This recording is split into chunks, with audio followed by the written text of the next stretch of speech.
Now, one of the things that I know this Council is especially proud of is that every effort is made to have speakers at the podium here that are at the heart of the process of shaping the links between Ireland and the United States. Our speaker today certainly ticks all of those boxes. Gerald Crotty is President of Wycott Enterprise, a US-based private equity investment firm, and Chairman and CEO of Mayo Renewable Power, sponsor of a €150 million state-of-the-art biomass electricity generating station in Mayo. Jerry is a long-time council member and serves on the council's board of directors in the United States.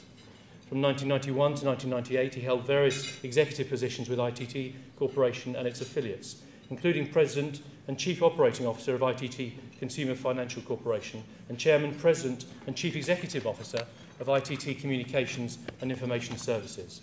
Earlier in his career, he served as counsel and later as secretary to the governor of the state of New York.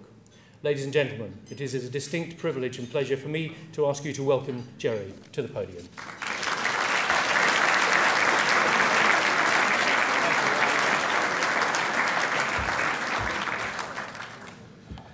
Thank you very much, Mr. Schumacher.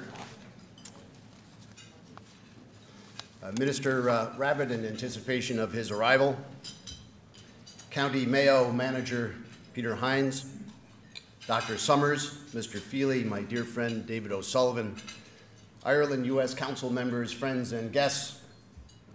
As was stated, I am a member of this august council and well acquainted with its heritage and the honor of being invited to its speaker's platform.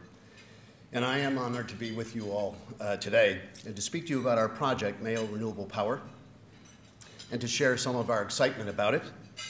I'm also well aware that right now I'm the only thing standing between you and the next course of this lunch. And I've long understood that the best speech is a finished speech. I was just reminded in the anteroom that being the pre-luncheon speaker is something like being a corpse at an old-fashioned Irish wake. It's necessary to have you there in order to have the party. But nobody expects you to say very much.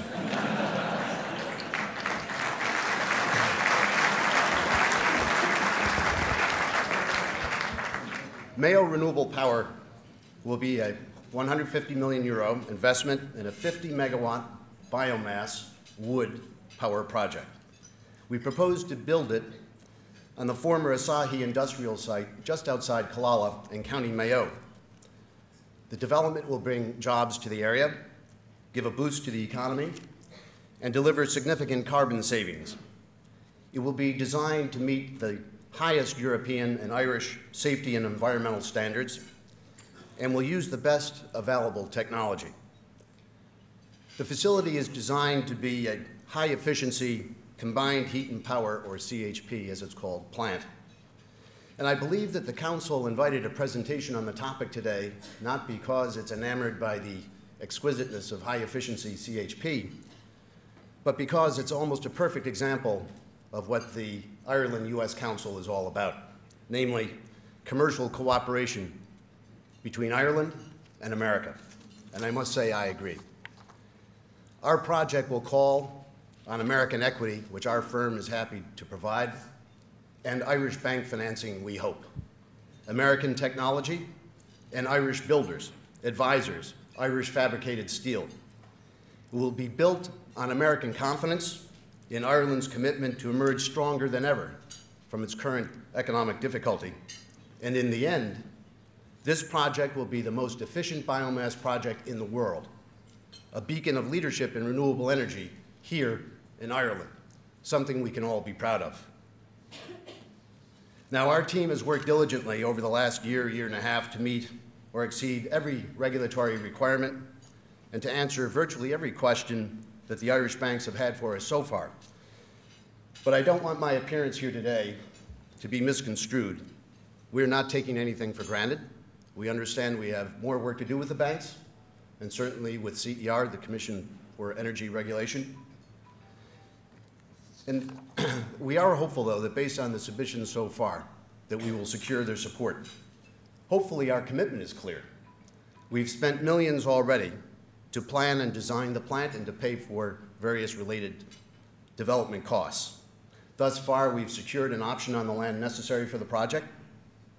We've received planning permission from the Mayo County Council, where we've been held to the strict rules, certainly, but also treated fairly and openly, which we very much appreciate, and we thank Manager Hines and his team for that. We've selected and organized an awesome project team, which I would stack up against any in the world.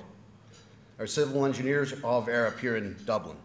RKD Architects. John Sisk & Son is our builders and contractors.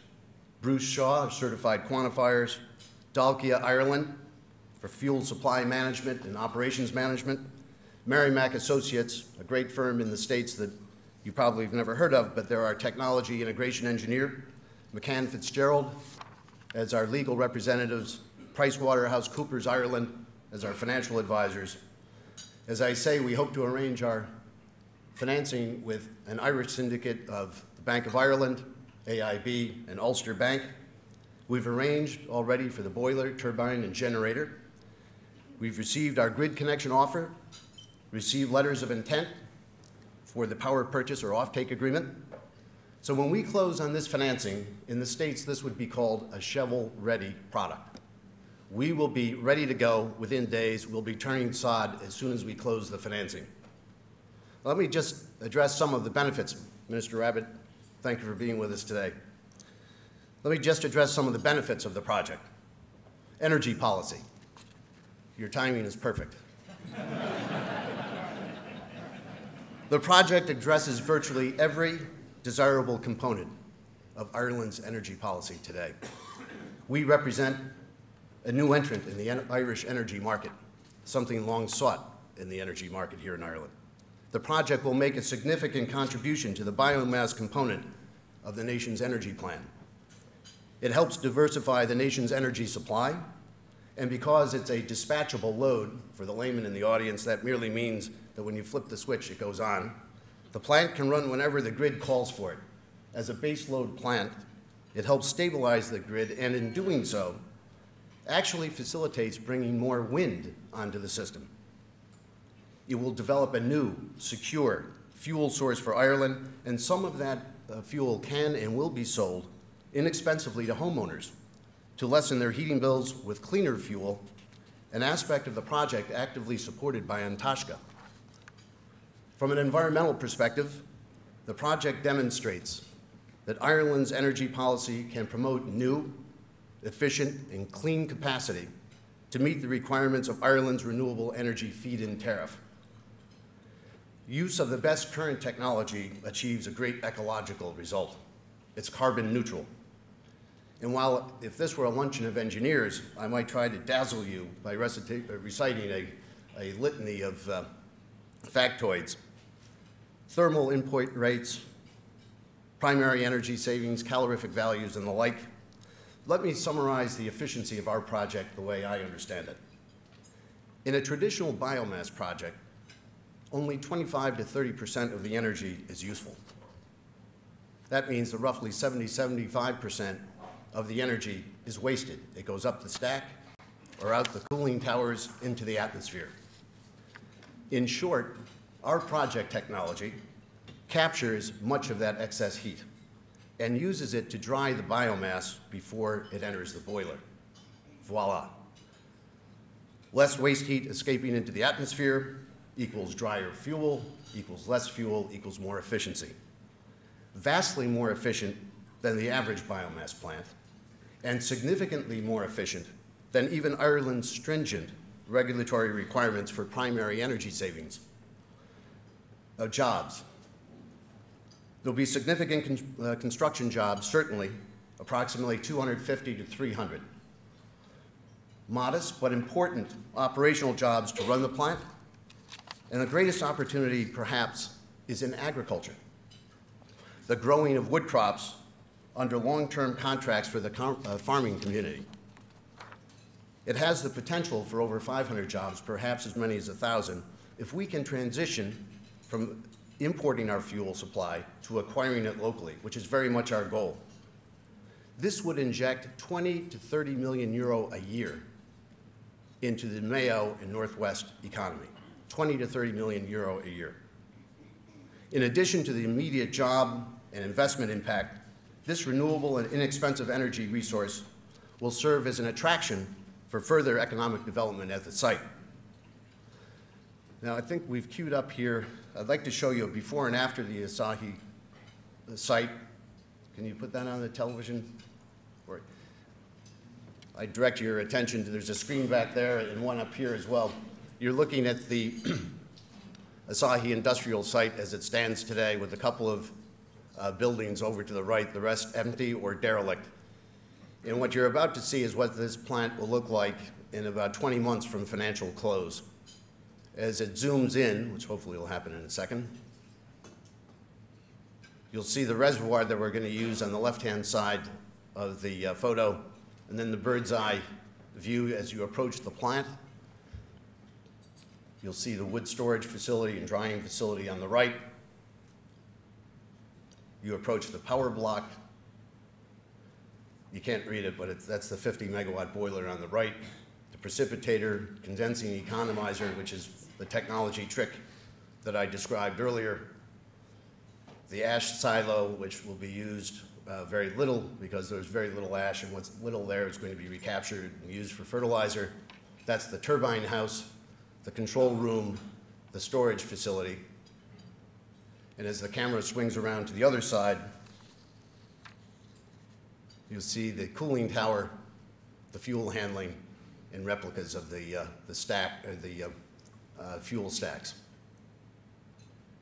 The last part of this will give you a sense of the entranceway to the project and what it will look like coming in off the main highway. An improvement to the site, we believe. The plant will fit. The nub of this is the plant is going to fit neatly on the site. It doesn't disturb the neighborhood at all, and by all accounts, will be an unobtrusive addition. Indeed, we've had numerous public meetings with our neighbors before, during, and after the planning process, and it's fair to say that the project enjoys not only the County Council's official approval, but a genuine welcome from our neighbors as well. So there you have it. It's 150 million euro or $200 million in my terms investment, over 10 million invested already, hundreds of jobs, further economic development potential, efficient, clean, renewable, and economic energy, a statement of confidence in Ireland and its economic prospects. I can't think of a better example of Ireland and U.S. commercial cooperation at such a critical time. Mr. Minister, let me just say, I've had the privilege of hearing the Taoiseach on Taoiseach in New York over the last several months, where they very ably explained the efforts of the Irish government, the Irish people, to deal with current problems and to emerge from them. And I must say that the listeners were all duly and correctly impressed. I know we were in my firm. The Taoiseach expressed confidence and conveyed confidence. They invited foreign direct investment and technology transfers, especially with American firms because of the obvious and long-standing relationship between us. They compared their vision of job creation with our own in the States. Good jobs is what they explained they want, well-paying jobs for a well-educated workforce that will respond effectively to the new job opportunities and justify the investments that the Taoiseach was requesting. Well, here we are. We've heard the message, we believe it, we've invested already, and we're prepared to invest more. Our project won't solve every problem, but it certainly can help show what's possible. And as we wait for, hopefully, a positive response from the bank's credit committees and for our final certificate from CER, I'm reminded of John Boyle O'Reilly, and I'll leave you with this thought, the great Fenian and poet, if I might paraphrase from his great poem, In Bohemia. Oh, how I long for the glow of a kindly heart and the grasp of your friendly hand, because I'd rather invest in Ireland than in any other land. Thank you very much.